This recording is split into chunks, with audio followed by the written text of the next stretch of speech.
on nous appelle la Société de minuit.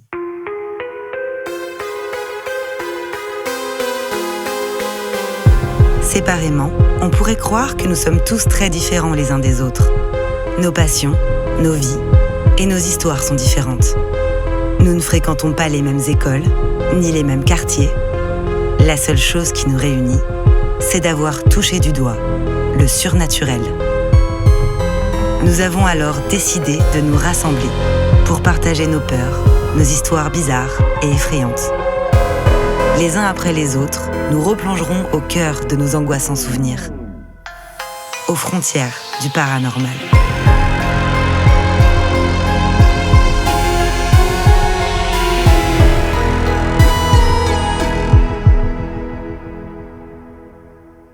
Si vous écoutez cet enregistrement, c'est bien parce que vous aussi, vous partagez cette fascination pour l'étrange. Vous êtes les bienvenus, mais attention, préparez-vous à sortir de votre zone de confort, car les histoires que vous allez entendre se sont bel et bien produites. Cette première histoire, c'est moi qui vais vous la raconter, tout simplement parce que c'est la mienne, ou plutôt la nôtre, puisque je vais vous parler de mon amie Brandy et comment notre rencontre a changé certaines de mes croyances pour toujours. Cette histoire s'intitule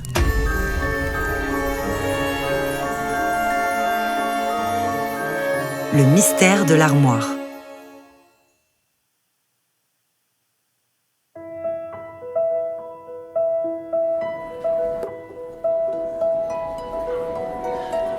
En 2005, c'était mon année de première. À la rentrée, je découvre les gens qui vont partager ma classe et je me rends compte que je suis dans la même classe qu'une fille que j'admire depuis 1 an, mais de loin, qui s'appelle Brandy. Je l'admire parce qu'elle a vraiment un style très particulier. Déjà, elle met des Santiago et un chapeau de cow-boy parfois, des robes vintage, des milliards de colliers et de bracelets. Depuis la seconde, je trouve qu'elle a vraiment un style qui se démarque des autres et ça m'a toujours intriguée, mais j'ai jamais vraiment réussi à aller lui parler. Et du coup, au début de l'année, je me rends compte que je suis dans sa classe, donc forcément, là j'ai plus d'excuses, faut que j'aille lui parler. Pendant que j'étais en train de me décider dans ma tête à réfléchir à ce que j'allais lui dire, etc., c'est elle qui est venue vers moi et elle me dit « Hey, regarde, t'as vu, on est dans la même classe ?» En fait, je savais pas, mais elle aussi, depuis 1 an, elle m'avait repérée dans la cour. Et elle aussi, elle était intriguée par moi et elle avait envie d'apprendre à me connaître. C'est marrant, parce qu'en fait, on n'a pas du tout le même style vestimentaire, ni le même style d'amis ou de fréquentation à l'époque. Moi, par exemple, j'étais complètement gothique. Je m'habillais en noir, j'avais des longs cheveux noirs jusqu'aux fesses. J'avais un piercing au labret. J'écoutais pas forcément de la musique métal, dark ou quoi que ce soit, ou exclusivement du rock ou ce genre de choses. Et je fréquentais surtout pas que des personnes qui étaient dans ce délire-là. J'avais vraiment que le style en fait de gothique. Et ce qui me plaisait dans ce style, c'était le côté vintage, ancien, grosse robe, le style en gros que moi j'appelais vintage victorien. Et ce que j'avais trouvé dingue chez cette fille, c'est qu'elle avait vraiment un style hyper country sorti des années 70. C'est-à-dire qu'on avait l'impression qu'elle allait à Woodstock tous les jours.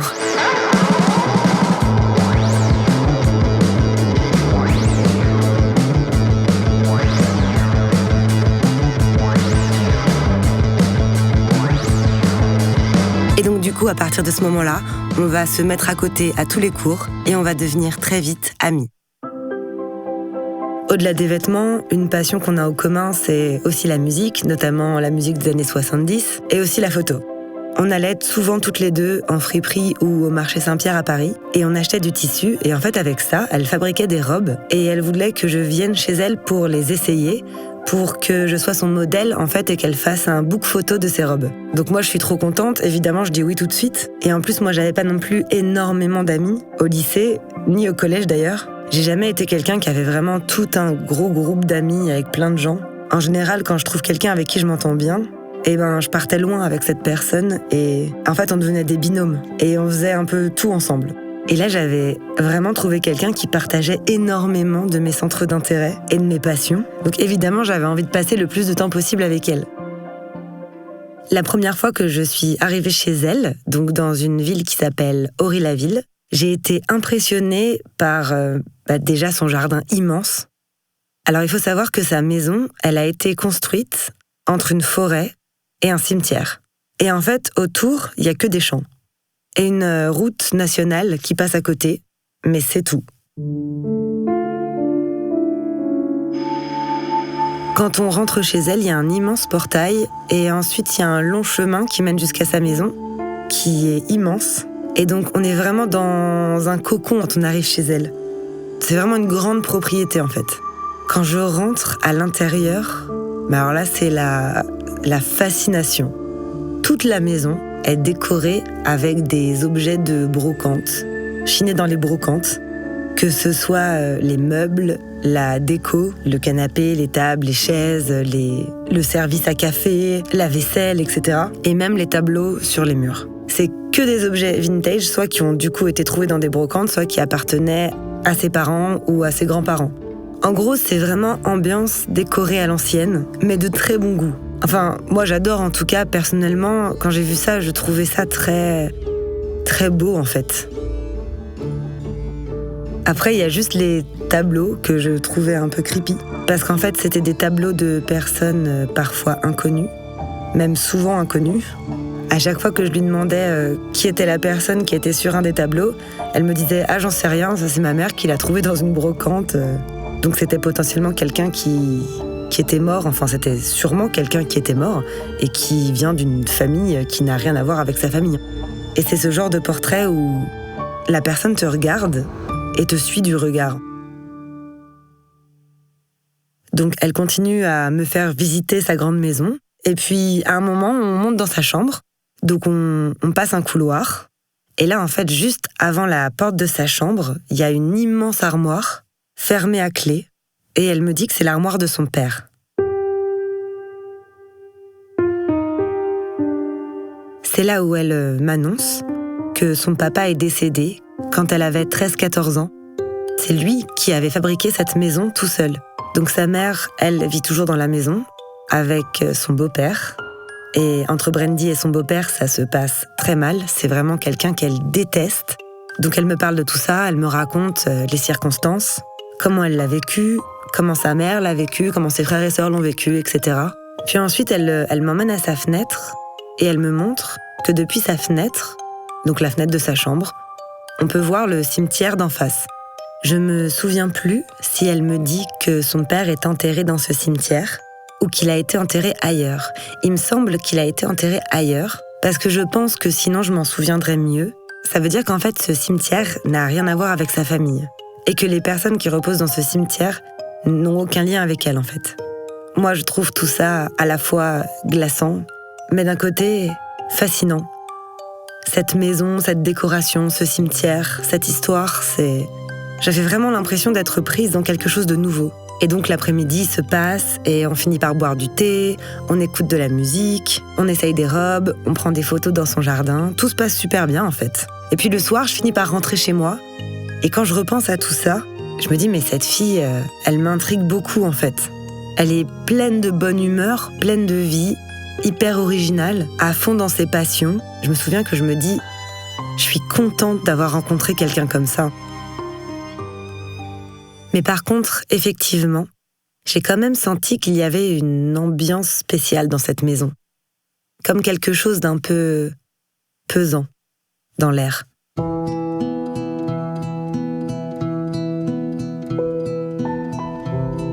Les jours passent, les mois passent, et donc un jour, Brandy me propose d'aller dormir chez elle. Comme dans sa chambre, elle n'a qu'un lit, une place, elle me propose qu'on dorme dans la chambre de sa sœur parce qu'elle est beaucoup plus grande et il y a une immense mezzanine. Et effectivement, quand je vois la chambre, elle est immense. En fait, c'est comme un grand atelier de couture. Parce que Brandy, elle adore faire de la couture, donc elle se sert de la chambre de sa sœur qui n'habite plus avec eux comme atelier de couture pour mettre tout ce dont elle a besoin pour fabriquer ses robes. Une fois de plus, on passe la soirée à se déguiser, à faire des robes. Elle me montre sa collection incroyable de colliers accrochés à son lit. Son lit, c'est un petit lit une place en fer, donc totalement vintage aussi, ça va avec donc la tête de lit et le bas du lit qui remontent et qui forment une sorte de grille en fait autour du lit. Et donc sur ce lit, à ses pieds, C'est là qu'elle a accroché tous ses colliers. Donc ce soir-là, on décide de regarder un film dans la salle télé. Et puis, on remonte dans la chambre et à un moment donné, il faut bien dormir, quoi. Même si moi, j'avoue que je suis pas très rassurée parce que je sais que j'ai souvent envie d'aller aux toilettes la nuit. Et pour aller aux toilettes, il faut traverser le long couloir en haut, dans lequel il y a toutes les chambres, et cette fameuse armoire. Et je sais pas pourquoi, j'aime pas l'idée de devoir traverser cet immense couloir toute seule, dans le noir, en pleine nuit.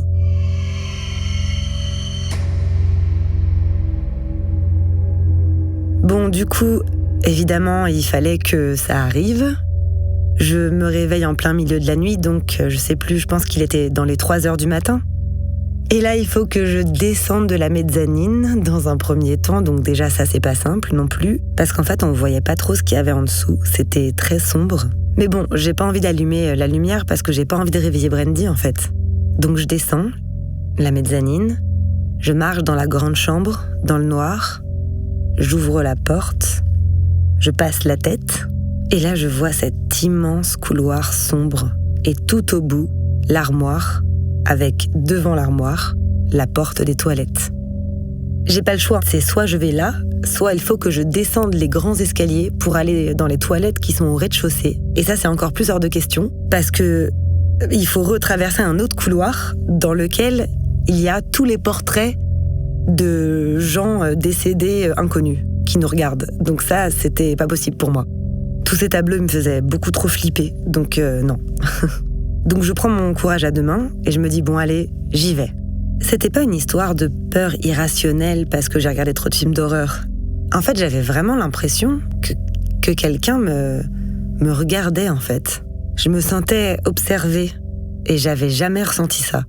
Nulle part. Donc je finis par me raisonner et je vais jusqu'aux toilettes. Très vite. Là, je fais pipi en 5 secondes chrono, je pense. Je repars de la même façon, très vite. Je pense que je cours même dans le couloir. J'ouvre la porte de la chambre, je monte dans la mezzanine, je me mets sous la couette et j'essaye d'oublier cette histoire. J'essaye de m'endormir le plus vite possible et de penser à rien. Le lendemain matin, on prend le petit déjeuner avec mon amie, tout se passe bien, elle me demande si j'ai bien dormi. Je lui raconte quand même que j'avoue que je sais pas pourquoi, mais je ressens quelque chose qui est un peu lourd. Et je lui raconte que quand j'ai été aux toilettes, j'y suis allée en courant, que j'avais un peu peur, quoi. Et là, elle me dit que elle non plus, elle se sent jamais rassurée dans cette maison. Enfin, c'est pas rassurée le mot qu'elle emploie, mais elle me dit qu'elle sent souvent quelque chose d'étrange, comme une sensation qu'il y a quelque chose qui plane au-dessus des gens. Et que ça lui arrive aussi d'aller faire pipi en courant. En fait, elle me dit qu'elle non plus, elle aime pas ce couloir, quoi. Donc ça me rassure, je sais pas pourquoi ça me rassure, mais ça me rassure, je me dis ok, je suis pas complètement folle. Après, je me dis, c'est peut-être aussi parce qu'effectivement, cette maison, ce couloir, c'est un peu flippant, ça fait un peu penser à une ambiance de film d'horreur, et que du coup, forcément, on se fait des films, en fait, dans nos têtes. À force de regarder des films d'horreur, notre imaginaire est un peu biaisé et donc on flippe un peu pour tout et rien, quoi. Mais sauf qu'en fait, Brandy, elle me dira plus tard qu'elle regarde absolument jamais de films d'horreur. C'est pas du tout son truc. Et je vais me rendre compte plus tard qu'elle sent vraiment quelque chose et ça n'a rien à voir avec juste des films qu'elle se fait dans sa tête, quoi.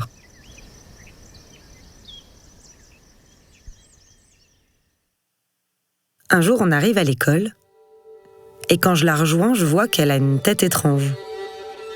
Et elle me dit « Écoute Tatiana, il faut que je te raconte un truc qui s'est passé hier soir, c'est incroyable. » Elle me dit « Par contre, je te préviens, c'est flippant, mais j'ai besoin d'en parler, j'ai besoin de raconter. » Hier soir, pendant la nuit, j'ai été réveillée par des cling cling cling cling cling cling.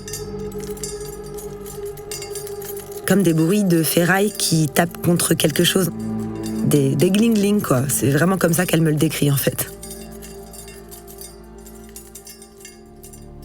Et elle me dit, en fait, ce bruit m'a réveillée et j'ai vu tous les colliers qui sont accrochés au pied de mon lit bouger.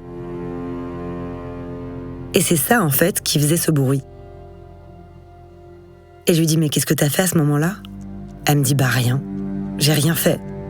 Je me suis mis sous ma couette et j'ai commencé à dire, non, stop, va-t'en.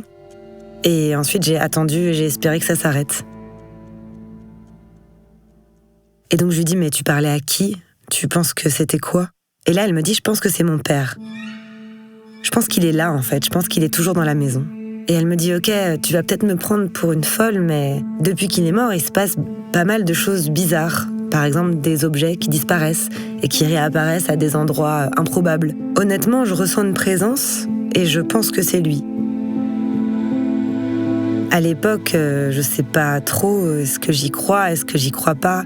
Mais il y a même pas de j'y crois ou j'y crois pas. Là, elle est en train de me raconter des choses qu'elle a vécues. Moi, forcément, je la crois. Je vais pas me dire elle est en train d'inventer cette histoire, en fait. Si elle me le raconte, c'est que elle l'a vraiment vécu comme ça. Après, qu'est-ce que c'était, j'en sais rien. Mais en tout cas, je la crois sur le fait que c'est vraiment arrivé. Peut-être qu'elle a juste fait un rêve et qu'elle a cru que c'était réel. Ou alors, il y a vraiment eu quelque chose d'étrange, de surnaturel.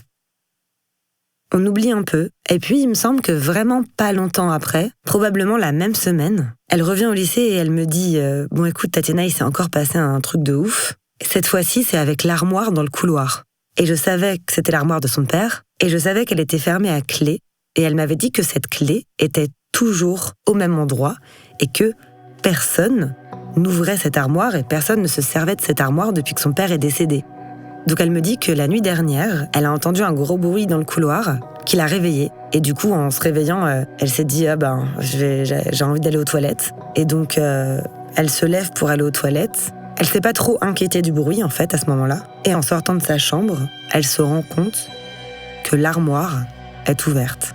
Mais sans la clé sur la porte. Il y avait juste les 2 grandes portes de l'armoire, grandes ouvertes. Bon, sur le coup, elle se dit c'est peut-être ma mère qui a voulu prendre quelque chose dedans et puis elle a oublié de la refermer à clé, du coup les portes se sont ouvertes toutes seules. Et donc le lendemain matin, juste avant d'aller au lycée, elle demande à sa mère « Dis-moi maman, t'as été chercher quoi en fait exactement hier soir dans l'armoire de papa ?» Et sa mère, elle dit « Mais j'ai rien été chercher dans l'armoire de papa. » Et elle dit « Ben c'est bizarre parce que je me suis réveillée hier dans la nuit pour faire pipi et l'armoire était grande ouverte. Donc je suis retournée me coucher et ce matin en me réveillant, l'armoire était de nouveau fermée et il n'y avait pas la clé dessus. » Et sa mère lui dit « Mais Brandy, je t'assure, je n'ai jamais ouvert cette armoire. » Et là, elle demande à son beau-père et le beau-père dit « Ben non, moi je dormais et puis en plus j'ai aucune raison d'aller fouiller dans cette armoire quoi. » Et en fait, ils étaient que tous les 3 dans la maison.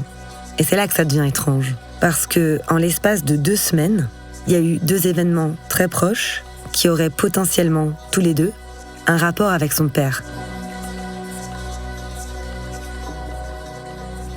Je suis retournée dormir chez elle plusieurs fois et je suis repassée devant cette armoire plusieurs fois, notamment le soir, la nuit, pour aller faire pipi. Honnêtement, à chaque fois, c'est vraiment un mauvais moment à passer. Mais j'ai jamais vu l'armoire ouverte et mis à part le fait que ce couloir me fait très peur, je vois pas de choses étranges. Mais je ressens cette sensation bizarre d'être regardée, ça c'est sûr. Pendant la terminale, je fréquente un garçon qui, apparemment, aurait vécu pas mal de choses surnaturelles ou paranormales, comme il le dit lui-même, qu'il me raconte, parce qu'on se découvre un peu une passion pour tout ce qui est hanté, les fantômes, les histoires de fantômes, etc. Sauf que lui, il y croit tellement qu'il est même hors de question pour lui de regarder des films d'horreur ou même de trop en parler en fait. Il me dit qu'il a pas des pouvoirs surnaturels mais comme une sorte de don qui fait qu'il est ultra sensible à plein de choses et qu'il peut ressentir les vibrations des endroits, des gens, des objets et que ça lui est déjà arrivé de devoir sortir d'une pièce parce que les sensations étaient trop fortes. En général, ça lui est beaucoup arrivé de ne pas se sentir le bienvenu quelque part. Et donc un soir, il m'accompagne chez Brandy parce qu'on faisait une petite soirée entre potes, on était 4. Donc il y avait Brandy, une pote à moi, mon copain et moi. Donc on rigole, la soirée se passe bien, etc. Et à un moment donné, on en vient à parler de cette histoire de collier. Et là, il lui demande, c'était dans quelle pièce ? Et elle lui dit, là-haut, dans ma chambre. Il lui dit, est-ce que tu peux m'emmener dans ta chambre, juste pour que je puisse sentir l'atmosphère dans cette pièce ? Et donc Brandy monte avec lui, et au bout de même pas 1 minute, je les entends redescendre hyper vite dans les escaliers. Et je dis, alors, qu'est-ce qui s'est passé ? Et là, il me dit, j'ai même pas pu rentrer dans la chambre en fait. Il me dit, j'ai senti, littéralement, que quelqu'un me repoussait de cette pièce. Il était vraiment pas bien, il a dû s'asseoir, etc., que je lui donne de l'eau. Et Brandy, elle l'a vu ça, elle était avec lui. Elle a vu qu'il pouvait même pas rentrer dans la chambre et je pense que c'était un peu nerveux, mais elle arrêtait pas de rigoler. Je pense que nerveusement, elle a dû penser qu'il était complètement fou, qu'il faisait du cinéma ou je ne sais pas. Je sais pas trop en fait si elle-même, elle se dit oui, effectivement, il y a quelque chose et ça a dû le repousser, ou si elle essaye de dédramatiser justement en rigolant pour se rassurer aussi. En tout cas, lui, il lui disait moi, j'en suis sûre, c'est ton père, et c'est clair et net que je suis pas le bienvenu ici. Quelques années plus tard, j'ai emménagé dans une maison avec ce garçon, toujours le même. Il avait acheté une maison qui était une ancienne ferme à la base, et apparemment, d'après lui, il n'y avait pas d'ondes étranges dans cette maison. Et donc un jour, j'invite Brandy à dormir chez nous. Je crois que c'est la seule fois d'ailleurs qu'elle a dormi chez nous. Et en fait, elle dormait dans la chambre d'amis, dans laquelle on avait mis un lit en hauteur et au-dessus duquel j'avais accroché un miroir que j'avais chiné en brocante ou que j'avais acheté chez un antiquaire, je sais plus exactement. C'était pas la première fois que j'invitais des amis à dormir et c'était pas la première fois que donc des gens dormaient dans ce lit, dans cette même chambre avec ce même miroir accroché. Par contre, c'était la première fois pour Brandy. Donc la nuit où elle est venue dormir à la maison, en plein milieu de la nuit, on entend un bruit énorme, comme si quelque chose était tombé sur le sol et avait explosé. Donc forcément, je sors de ma chambre et je me précipite dans la chambre d'amis parce que j'avais entendu que ça venait de là. Et en fait, c'était le miroir. Il s'était décroché et il avait explosé par terre. Et là, je regarde Brandy et je lui demande si ça va. Elle me dit, bah oui, écoute, je sais pas du tout ce qui s'est passé. J'étais en train de dormir et tout d'un coup, en fait, j'ai entendu un énorme bruit. Et j'ai vu que c'était le miroir, mais j'ai pas bougé, quoi. Bon, là, je vous laisse imaginer la tête de mon copain. Il était tétanisé. Bon, après, on est très vite retourné se coucher, parce qu'on était quand même en plein milieu de la nuit. Mais le lendemain, au petit déjeuner, on a rediscuté de tout ça. Évidemment, moi, je disais trop rien, mais lui, il était en train d'insister et de dire des choses du style « C'est ton père, je pense qu'il t'a suivi jusque chez nous et je pense qu'il essaye de te protéger et de se manifester à travers des objets. » Bon, je sais pas trop quoi en penser, et elle non plus. Malgré le fait qu'elle m'ait dit 1 an avant qu'elle était persuadée que c'était son père qui était dans la maison, je pense pas qu'elle puisse imaginer qu'un esprit puisse la suivre chez les gens en fait. Du coup, elle tourne un peu tout ça sur le ton de l'humour, comme elle le fait d'habitude. Je pense que voilà, c'est quelqu'un qui arrive à gérer un peu comme ça, en prenant tout à la rigolade pour pas non plus sombrer dans la peur en fait, je pense. Bon, moi, machinalement, je lui dis écoute, Brandy, si c'est vraiment ton père qui te suit et qui te protège, c'est plutôt positif, parce que de toute façon, il n'est pas là pour te faire du mal, c'est pas un mauvais esprit ou quoi, donc il faut peut-être le voir du bon côté.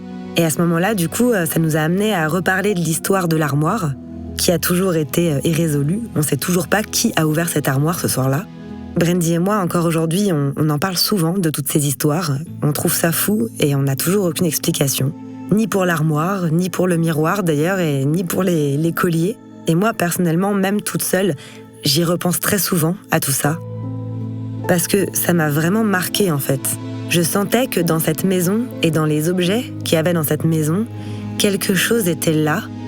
Je pourrais pas dire si c'était effectivement son père ou même si c'était bienveillant ou malveillant. J'en ai aucune idée. Moi, j'ai jamais rien vu en fait.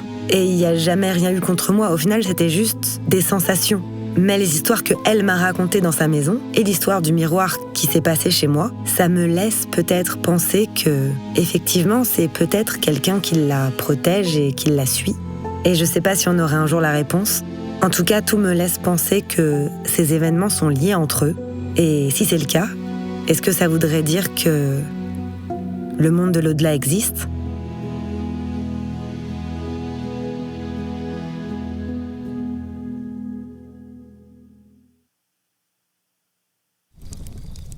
Nous voilà arrivés au bout de cette histoire.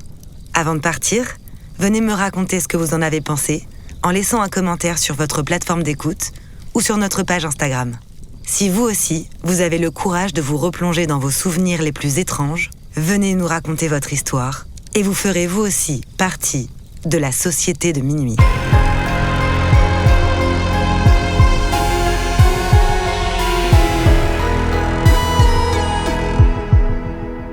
Ce podcast a été imaginé et réalisé par Tatiana Benamou, mixé par Dimitri Benamou et la musique du générique a été composée par Jérémy Marlon.